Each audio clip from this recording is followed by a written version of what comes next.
Today's concert will support the third International Israel Music Competition, which will take place at the Royal College of Music this coming summer. And we have Yossi Arnheim from the Israel Philharmonic Orchestra and Benjamin Frith, who has a nice history with Israel as a gold medalist winner of the Arthur Rubinstein piano competition. And maybe Yossi can say something about the importance of such a competition. Yeah, we see in Israel and everywhere else in the world that Israeli music is not really something that you can sell to people. People in other countries don't want to play it. We play it sometimes because we want to prove something. And I think Israeli music is very beautiful.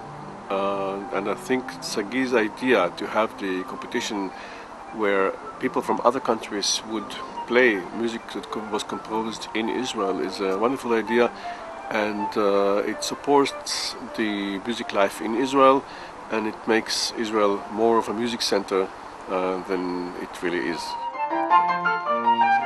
Well, it's very heart on sleeve, very emotional, and for me who doesn't live in Israel, who's never lived in Israel, it reminds me very much of the country and the people, and many marvelous friends I have there. So I've been very pleased to take part on the jury for your competition, Sagi. It's been a great thrill. Israeli music, as you could understand, it's a combination of West and East type of music, which is combined together in a unique style of classical trained composers to such a demanding instrumental level of performers, and then we have a beautiful piece composed. Sometimes it's a very contemporary, but many times you, as an Israeli or Middle Eastern, you can hear the Arabic and the Western motifs in it.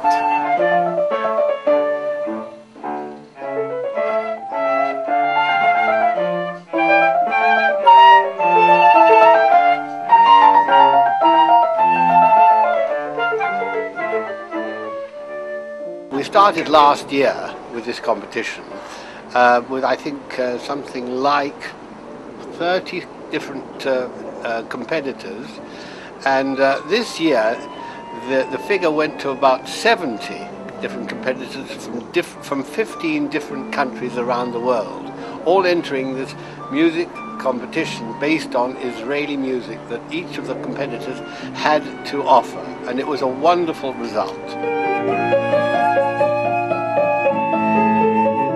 The importance of it is that people know about Israel many bad things and don't realize the creativity and the wonderful things that happen there. Music is one of the things that unite people. In a way, me as an English Jew is not so familiar with Israel's achievements, but it's a wonderful thing to support what as far as I'm aware, no Israeli even is doing in this country. In other words, not just to tell the Jewish public, but also the non-Jewish public, the positive things that Israel is achieving.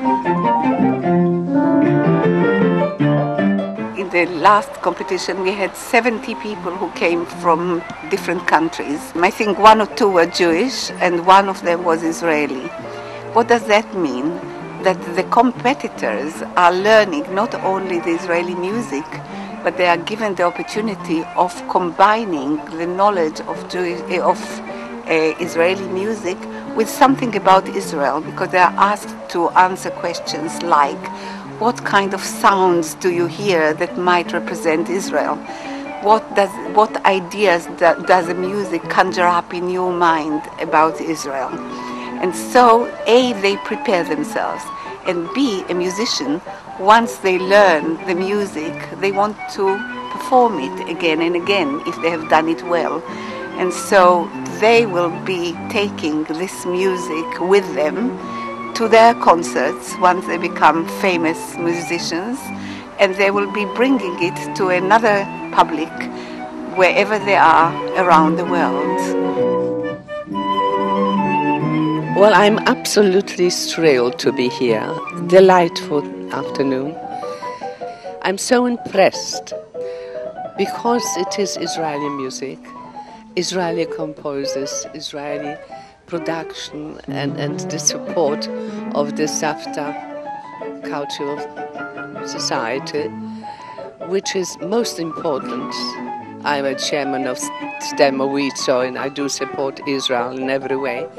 And I feel of great importance that music like that, and it is for Israel, and we should all be really very generous and to be able to do somewhat more and more talents like today I've heard to give a chance to develop.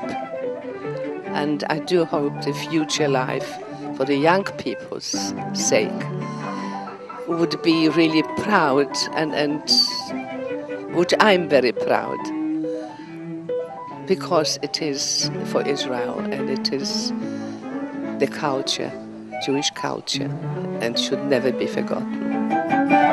The spiral arc has been established a long time because our views we're convinced that the idea of Jewish history and culture should not be unavailable to all those Jews who no longer are necessarily identifying as Jews. And there are far more of them than there are of Jews. And if we can claim the excitement of teaching everybody who is either Jewish or part Jewish, it could lead to something quite big.